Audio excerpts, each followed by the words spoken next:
Hi there, we're going to talk about media, so that's audio, movies, action movies, home cam. Just to put you in perspective, I'll just fire up the NAS's file station. So you can see there's a multimedia folder that's put there during installation, and under that folder I already have created my own folders to organize the types of media it is: movies, music, anycam. This folder contains my GoPro or TomTom action movies. This folder structure that I've created under the NAS is actually available also from my PC. So if I go into multimedia, I can see the same folder structure. I can access the files. I can bring it to I can open a file using a video editing tool and make changes to it, make a new movie, and then save it back on the NAS and then access it from anywhere else in any other device. Very convenient. Now, the NAS is therefore a single repository. It manages my backup. It's in the TV folder. I have a TV folder there, which is used by my set-top box. So when I record a program, it'll copy it down to the NAS, rather than me having to remember to do that. And then when the NAS backs up, those films and those movies are backed up as well. Music is stored under a music folder, and that music folder is then synced with my Sonos sound system. So my Sonos actually pulls the files off there. So if anybody wants to add to the music collection, they just add it to the NAS from any PC or any device, and it's immediately available internally. I have a USB 500 gigabyte drive that was my backup for many years before I got the NAS. And if you want to copy some files on or off it, perhaps to take with me, all I need to do is plug it in. I'll just do that right now and show you how it works. After a few seconds, this little dialog comes up and asks me what I want to do, if I want to load information from it or open it up. I'll just open it up and show you. There we have it. USB is connected.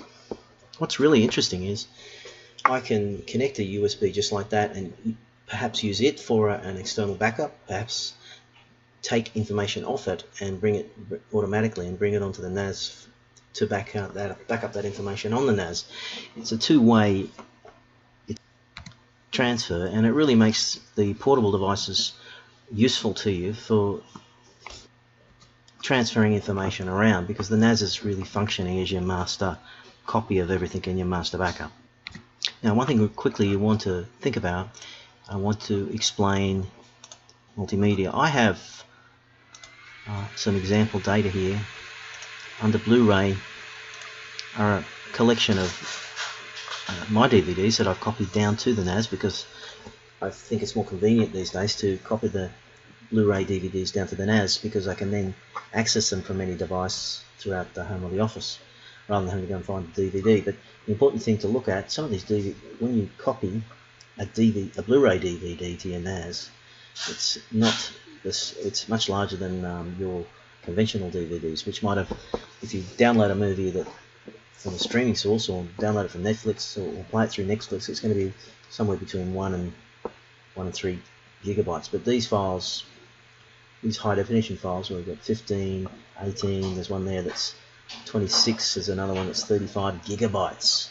So it's not hard to understand that with file sizes like that, your storage capacity is going to get used up pretty quickly if you've only got 1 or 2 terabytes.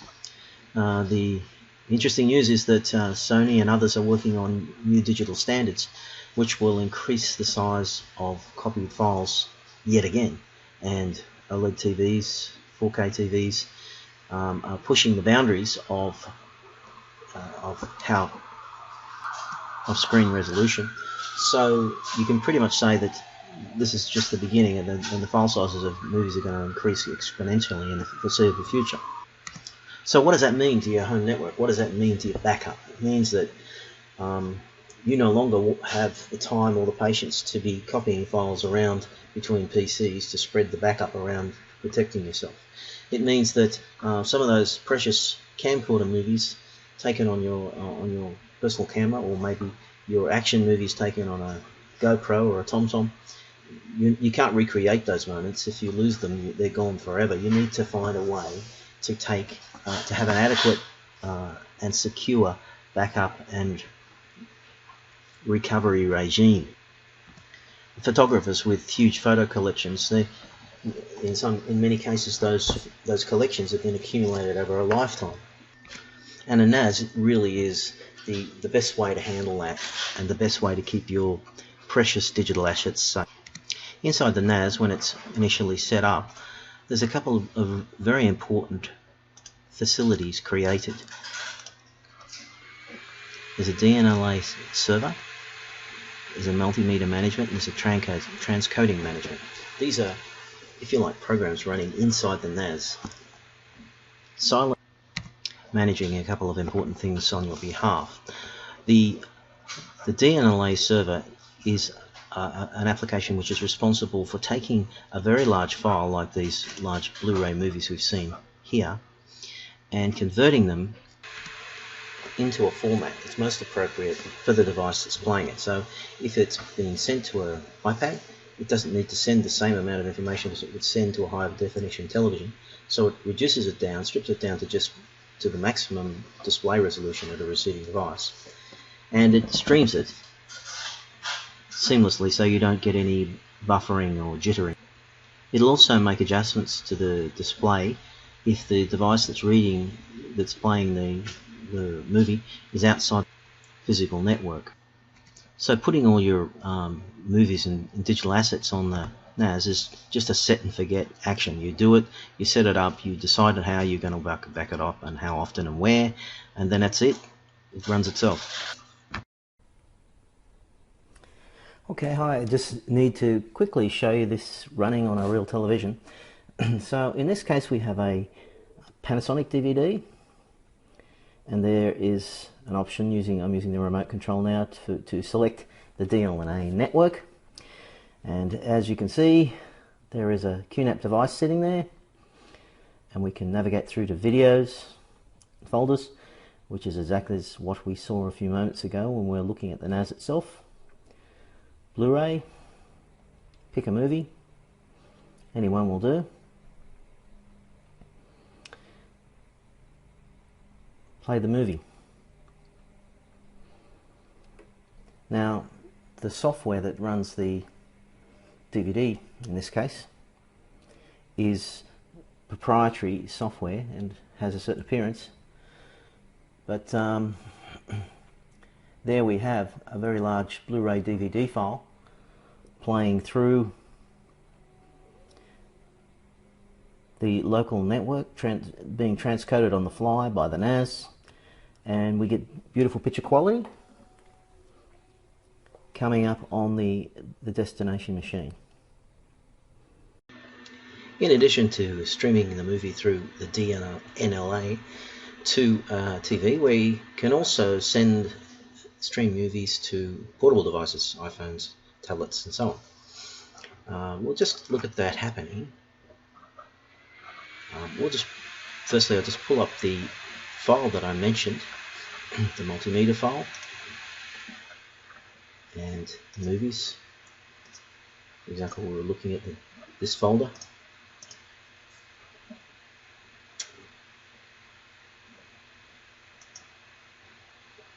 When we were playing on the TV. I've got an iPad simulator here. So on an iPad, which is connected through AirPlay, I can start up the HD, and using that,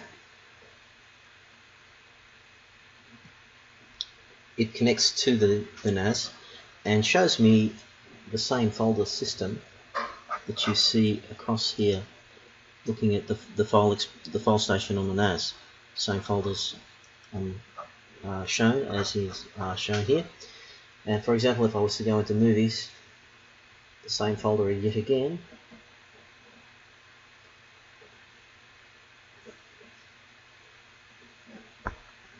Gives me the option here. You can actually see it happening on the fly. The transcoding is, I'm going to use this 240. Playback now.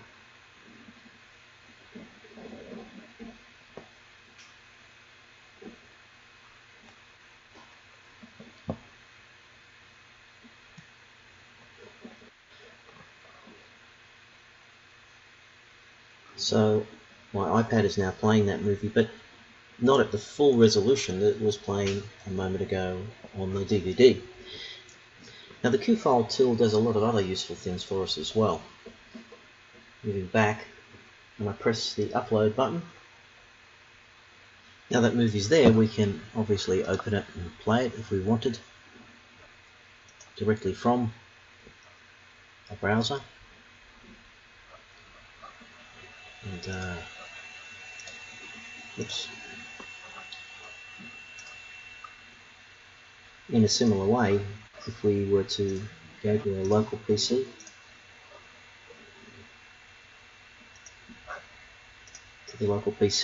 and navigate through to that folder, that same folder, you'd see the file there and be able to use it from the PC. So